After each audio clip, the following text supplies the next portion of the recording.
Hi friends, இது நம்ம ABS easy education channel. இதில் ஃபண்டமெண்டல் இங்கிலீஷ் சீரீஸ் இந்த வீடியோவில் கொஷின் வேர்ட் ஒய் பற்றி தான் பார்க்க போகிறோம். ஸோ நம்ம சேனலை இது வரைக்கும் நீங்கள் சப்ஸ்கிரைப் பண்ணல அப்படின்னா இப்போ மறக்காமல் சப்ஸ்கிரைப் பண்ணிவிடுங்க. அப்படியே பக்கத்தில் இருக்கக்கூடிய பெல் ஐக்கானையும் கிளிக் பண்ணிவிடுங்க. அதில் ஆல் அப்படின்ற ஆப்ஷனையும் கிளிக் பண்ணிவிடுங்க. அப்போ தான் நம்ம அப்லோட் பண்ணக்கூடிய வீடியோஸ் எல்லாமே உங்களுக்கு உடனுக்குடன் வரும். இந்த வீடியோவை ஸ்கிப் பண்ணாமல் ஃபுல்லாக பாருங்கள். வாங்க இப்போ வீடியோக்குள்ளே போகலாம். ஒய், இதன் அர்த்தம் ஏன். அதாவது காரணங்களை தெரிஞ்சுக்கிறதுக்காக கேள்வி கேட்கும்போது ஒய் அப்படின்ற கேள்வி சொல்ல பயன்படுத்தி தான் நாம் கேள்வி கேட்கணும். இப்போ அதற்கான உதாரணமாக இந்த கேள்வி வாக்கியத்தை பாருங்கள். அவள் ஏன் கோபமாக இருக்கிறாள். அதாவது அவள் ஏன் கோபமாக இருக்கா அப்படின்ற காரணத்தை நம்ம தெரிஞ்சுக்கிறதுக்கு இங்கிலீஷில் இதே நம்ம எப்படி கேட்போம் கொஷினா அப்படின்னு பார்த்தீங்கன்னா, ஒய் இஸ் ஷீ ஆங்க்ரி அப்படின்னு நம்ம கேட்போம். இப்போ அடுத்த உதாரணத்தை பாருங்கள். இன்று ஏன் விடுமுறை நாள். அதாவது இது இங்கிலீஷில் நம்ம எப்படி கேட்போம் அப்படின்னா, why is today a holiday அப்படின்னு நம்ம கேட்குறோம். இப்போ அடுத்த உதாரணத்தை பாருங்கள். அவன் ஏன் களைப்பாக இருக்கிறான். அவன் ஏன் களைப்பாக இருக்கான் அப்படின்ற காரணத்தை நம்ம தெரிஞ்சுக்கிறதுக்கு இங்கிலீஷில் நம்ம எப்படி கேள்வியாக கேட்குறோம் அப்படின்னு பார்த்தீங்கன்னா, ஒய் இஸ் ஹீ டயர்ட். இப்போ இதே போல் அடுத்த உதாரணத்தை பாருங்கள். மாலா ஏன் மகிழ்ச்சியாக இருக்கிறாள். இது நம்ம இங்கிலீஷில் எப்படி கேட்போம் அப்படின்னா, ஒய் இஸ் மாலா ஹாப்பி. இப்போ ஒய் பயன்படுத்தி மேலும் சில உதாரணங்களை பதில்களோடு பார்க்கலாம். இப்போ அந்த முதல் உதாரணத்தை பாருங்கள். Why is he tired. அதாவது அவன் ஏன் களைப்பாக இருக்கான் அப்படின்னு கேட்கலாம். இல்லை நம்ம மரியாதையாக கேட்கணும் அப்படின்னா, அவர் ஏன் களைப்பாக இருக்கிறார் அப்படின்னு நம்ம கேட்கலாம். அதுக்கு என்ன பதில் கொடுக்கலாம் அப்படின்னு பார்த்தீங்கன்னா, he is not well so he is tired. அதாவது அவனுக்கு அல்லது அவருக்கு உடல்நிலை சரியில்லை, அதனால் களைப்பாக இருக்காங்க அப்படின்றத நம்ம சொல்கிறோம். இப்போ அடுத்த உதாரணத்தை பாருங்கள். Why are you sad. அதாவது நீ ஏன் சோகமாக இருக்க அப்படின்னு நம்ம கேட்குறோம் இல்லையா, அதை தான் நம்ம இங்கிலீஷில் ஒய் ஆர் யூ சேட் அப்படின்னு கேட்குறோம். இப்போ அவங்க சோகமாக இருக்கிறதுக்கான காரணத்தை தான் அவங்க பதிலாக சொல்லுவாங்க. எப்படி பதிலாக சொல்கிறாங்கன்னு பாருங்கள். My mother is in the hospital so I am chat. அதாவது எனது தாயார் மருத்துவமனையில் இருக்கிறார், அதனால் நான் சோகமாக இருக்கேன் அப்படின்னு சொல்கிறாங்க. இங்கே ஸோ அப்படின்ற இங்கிலீஷ் வேர்டுக்கான அர்த்தம் என்ன அப்படின்னு பார்த்தீங்கன்னா, அதனால். இப்போ அடுத்த உதாரணத்தை பாருங்கள். Why is your friend happy today. அதாவது இன்றைக்கி உன் நண்பன் ஏன் மகிழ்ச்சியாக இருக்கான் அப்படின்னு கேட்குறோம் இல்லையா, அதை தான் நம்ம இங்கிலீஷில் why is your friend happy today அப்படின்னு கேட்குறோம்.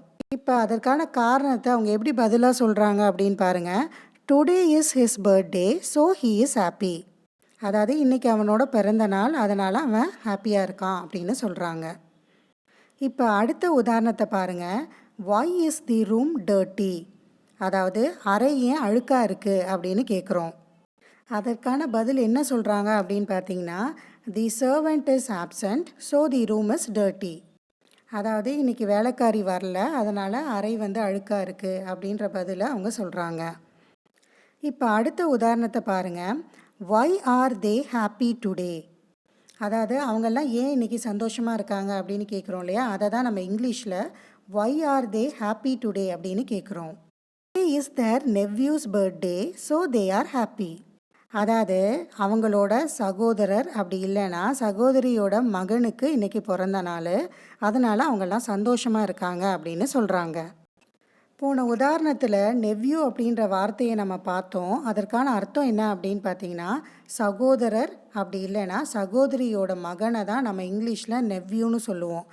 அதே மாதிரி நீஸ் அப்படின்ற வார்த்தை பயன்படுத்துவோம். அதற்கான அர்த்தம் என்னென்னா, சகோதரர் அப்படி இல்லைன்னா சகோதரியினுடைய மகளை நாம் நீஸ் அப்படின்னு சொல்லுவோம். இப்போ அடுத்த உதாரணத்தை பாருங்கள். Why is the street dark. அதாவது தெரு ஏன் இருட்டாக இருக்குது அப்படின்னு கேட்குறோம். அதற்கான பதில் என்ன சொல்கிறாங்க அப்படின்னா, it is midnight so the street is dark. அதாவது இது நள்ளிரவு நேரம், அதனால் தெரு இருட்டாக இருக்குது அப்படின்னு சொல்கிறாங்க. இப்போ அடுத்த உதாரணத்தை பாருங்கள்.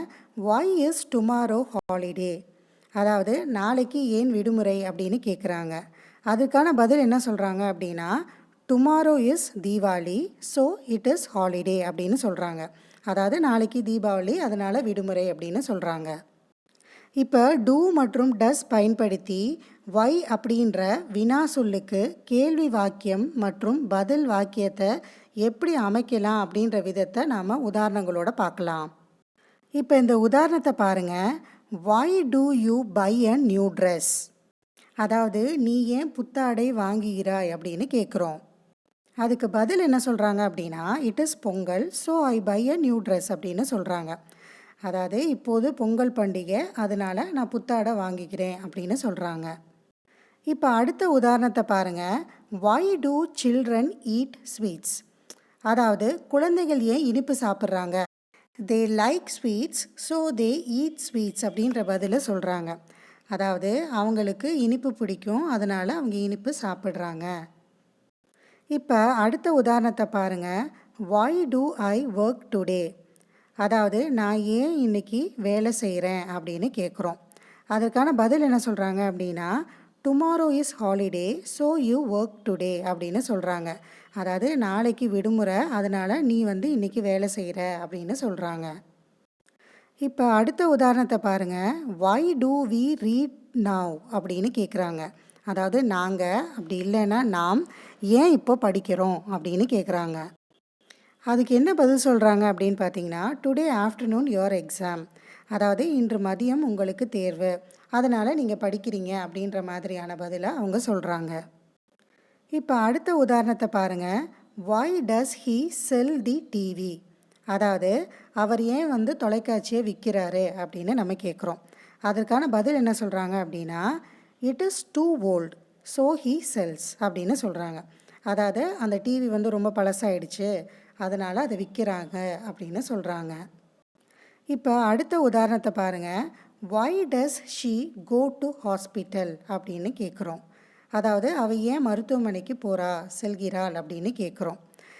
அதுக்கு என்ன பதில் சொல்கிறாங்க அப்படின்னு பார்த்தீங்கன்னா, she is not well, so she cos hospital அப்படின்னு சொல்கிறாங்க. அதாவது அவளுக்கு உடம்பு சரியில்லை, அதனால மருத்துவமனை செல்கிறாள் அப்படின்னு சொல்கிறாங்க. இந்த மாதிரியும் சொல்லலாம். அதாவது she is not well, so she goes to hospital அப்படின்னும் சொல்லலாம். அதாவது அவளுக்கு உடம்பு சரியில்லை, அதனால் அவள் மருத்துவமனைக்கு செல்கிறாள் அப்படின்னு சொல்கிறோம். இந்த மருத்துவமனைக்கு இக்குன்ற நம்ம வார்த்தை இங்கே பயன்படுத்தியிருக்கோம் இல்லையா, அதை தான் நம்ம இங்கிலீஷில் ப்ரிப்போசிஷன் டு அப்படின்னு இங்கே பயன்படுத்தியிருக்கோம். இப்போ அடுத்த உதாரணத்தை பாருங்கள். Why does it jump? அதாவது அது ஏன் குதிக்குது அப்படின்னு கேட்குறோம் இல்லையா, அதுக்கு நம்ம பதில் என்ன சொல்லலாம் அப்படின்னா, it jumps to plug the fruit அப்படின்னு சொல்கிறோம். அதாவது அது பழத்தை பறிக்கிறதுக்காக குதிக்குது அப்படின்னு சொல்கிறோம். இப்போ நாம் ஒரு முக்கியமான குறிப்பை பார்க்கலாம். அதாவது கேள்விக்குரிய மறக்காமல் வாக்கியத்தின் இறுதியில் கட்டாயமாக நம்ம பயன்படுத்திடணும். அப்போ தான் அது கேள்வி வாக்கியமாகவே அமையும். ஓகே ஃப்ரெண்ட்ஸ், இந்த மாதிரியான இன்ஃபர்மேட்டிவ் வீடியோஸ்க்கு தொடர்ந்து நம்ம சேனலை பாருங்கள். மறக்காமல் சப்ஸ்கிரைப் பண்ணிவிடுங்க. தேங்க்யூ.